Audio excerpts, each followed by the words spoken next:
Welcome back everyone. In this video, I'm going to show you how to cook filet mignon, or in Australia, it's more commonly sold as eye fillet steak. We'll be cooking two different steaks using two slightly different cooking methods to see which one turns out better. So stay tuned throughout the video and I'll show you how to cook filet mignon. Alright, so to get started, we'll open our lid and take off our cooking grate.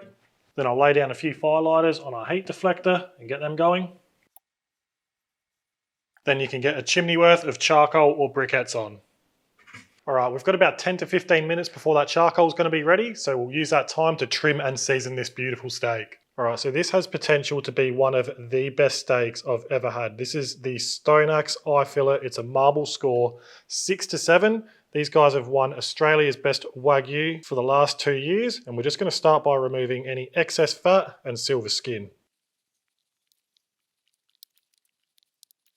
Alright, now we're left with a beautiful, nicely trimmed eye fillet.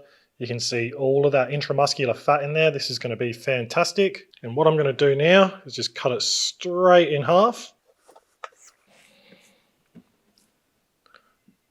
And they're going to be our two steaks we're going to cook. All right, now it's time to season our steak. You can use your favorite beef rub, or salt and pepper would be perfect for some high quality steaks like this. We're going to be using a new beef rub I'm working on.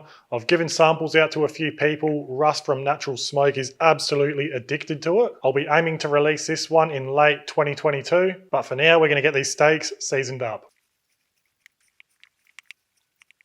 All right, and now we'll wait for that charcoal to be ready, then we'll come back. All right, so our charcoal is ready, as you can see. Most of this is going to be used in the Rambler, so we'll take it out and we'll dump the majority of it in the Rambler here. And we'll leave our chimney there for a sec. We'll come back to the Bronco, take our heat deflector out. We'll get a few unlit coals in there.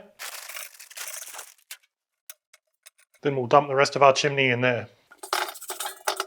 Then on the Bronco, we can shut our lid and open up both of our vents until we get just below the smoking temperature we want to be at. Then we'll come back to the Rambler and I'll just spread out this charcoal nice and even. And then we'll put our hot plate on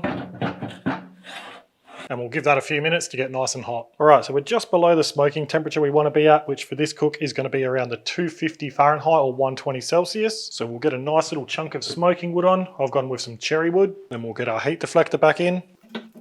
Then our cooking grate. Then we'll get one of our beautiful little eye fillet steaks on. We'll get a meat probe in there. Then we'll shut our lid. Then what we'll do with our other beautiful little steak is we're going to sear it off first, then we'll finish it off low and slow. So we'll sear this off on all sides and then we'll get it into the other smoker. All right, that's been about 45 seconds.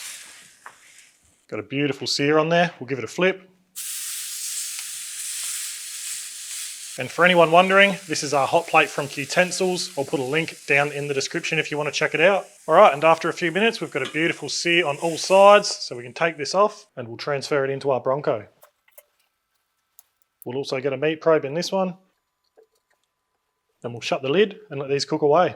All right, so as we can see here, the steak we seared off first is about 7 degrees higher than the one we're reverse searing. And I'm going to be looking for a final internal temperature for both steaks of around that 130 Fahrenheit or 54 degrees Celsius. The steak we seared off first will get there earlier than the other one, but that's okay because we need to give that steak a nice long rest anyway. So we'll just let these steaks cook away for now and we'll check back in soon. All right, so it's been just over 30 minutes. We're 7 degrees in Fahrenheit apart.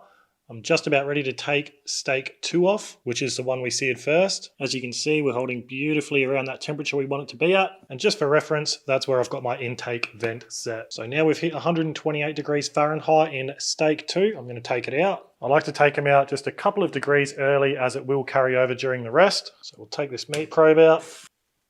We'll get our steak out. And I've just got a little cake rack set up on top of a foil boat. That's really going to help preserve that crust on our steak. Then I'm just going to sit a foil tray upside down over our steak and we'll let that rest. Then we'll shut the lid on our Bronco again and steak 1 will only be a few minutes away. All right, and it's only been 3 or 4 minutes and we've hit 128 Fahrenheit in steak 1. So we'll open our lid, we'll take our meat probe out, then we'll get our steak out. We'll take our foil tray off for a moment and we'll rest this steak next to our other one. All right, so we want to give both steaks a nice rest now. And because the steak we seared off first is going to be resting a few more minutes than the other one, what we'll do when it comes time to sear our reverse seared steak is we'll sear it off we'll let it have another couple of minutes rest while we taste the other one, and that way they would have rested for the same amount of time. Ideally, I want these steaks to rest for about 10 to 15 minutes, so we'll come back soon. All right, we are ready to give our smoked steak a sear, so we'll take it off and we'll give it a sear for about 45 seconds each side. And because our steak had such a nice long rest, that internal temperature would have dropped considerably, so it's not going to overshoot and go above that 130 Fahrenheit or 54 degrees Celsius during the sear. And we're pretty much due for a flip here, so we'll flip it over. And now we'll come back once this steak is all seared off, we're ready to serve it and have a taste. All right, so our reverse seared steak is all done. So we'll let that rest for another couple of minutes while we slice and have a taste of our seared one. All right, let's slice this open.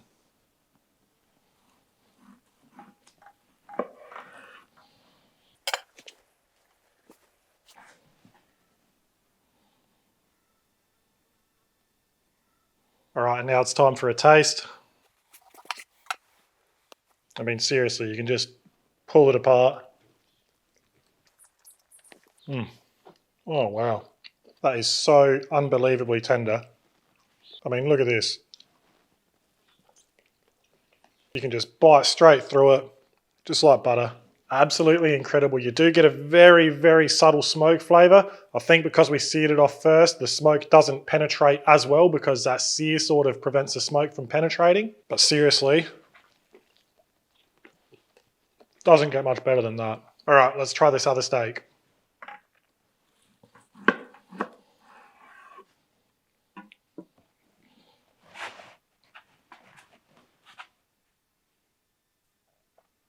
All right, now it's time to try our reverse seared one. Again, that is just unbelievably tender. You definitely pick up a stronger smoke flavour, but again, that is absolutely beautiful. Now, it's a very hard choice, but if I had to pick between the two, I would go for the reverse seared one. I personally think the flavours are a little bit better in that one, but honestly, try it yourself and see what you think. You can notice more of a smoke ring in our reverse seared one, which I'm not surprised about as the smoke would have penetrated better without that sear first. But seriously, both amazing steaks. Definitely try and source that Stoneaxe Wagyu if you can. We picked this one up from our butcher at Austral Meats. But for now, that's going to be the end of the video. So if you've got any questions, don't hesitate to ask them in the comments below. Thanks for watching, and we'll see you next time.